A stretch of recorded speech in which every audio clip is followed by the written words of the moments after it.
Example I had with fellow grandmaster. I had the white pieces, and Anatoly, he had the isolated pawn, or the isolani. My rooks are in a battery. They're doubled on the D line, and his queen is in a pin. Anatoly played queen e8 to get out of the pin. White had been threatening to play e3 and capture the pawn. I now chose to play the move knight d5. This is a very typical type thing that a lot of players get confused about. It's very simple. For knights to be effective, they must be centralized. Again, I'm referring to the specific central area. I wasn't worried by the double attack knight b4. The reason for that is because when you're playing an isolani type situation, what you need to do is trade minor pieces. Okay? The isolated pawn becomes weaker and weaker the more minor pieces you get off. You want to play a major piece endgame. Knight b4 would have played right into my hands. After knight b4, with the double attack against the queen, queen b3, an exchange of knights on d5, bishop captures d5, exchange of bishops on d5, and it's quite evident that this pawn, which is now attacked by 3 of white's pieces, will soon be lost. As a result, this endgame is certainly lost. So, again, in isolated pawn positions, you want to play major piece endgames. After knight d5, my opponent didn't play knight b4, he prepared. He played queen e6. The purpose of this move was to prepare the double attack knight b4. So I got out of this discovery, queen a4,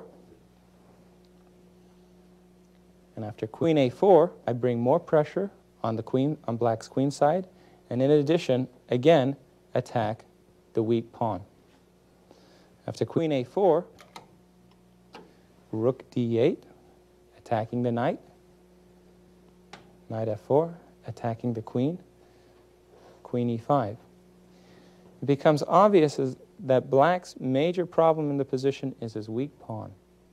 If he could trade that pawn, he'd have no problems.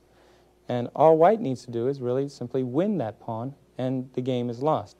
Well, in order to win this pawn, I have to get rid of the defender. This is known as a tactic of removal of the guard. I play rook c2. This seals the fate of the pawn, because as soon as that defender is forced to move, doink, game's over. He's going to lose the pawn. After rook c2, I'm bearing down for a third time on the attacked knight. Black was forced to trade queens with the move queen a5. After queen a5, queen captures a5, knight captures a5, rook takes c8. If my opponent recaptures with the rook, then I trade bishops and I win the pawn right away. So he recaptured with the bishop. And after bishop captures c8, I played knight d5. Once again, interfering with the defense of the d4 pawn. My opponent was in a jam. He couldn't defend the pawn with knight c6 because this would leave him vulnerable to a fork.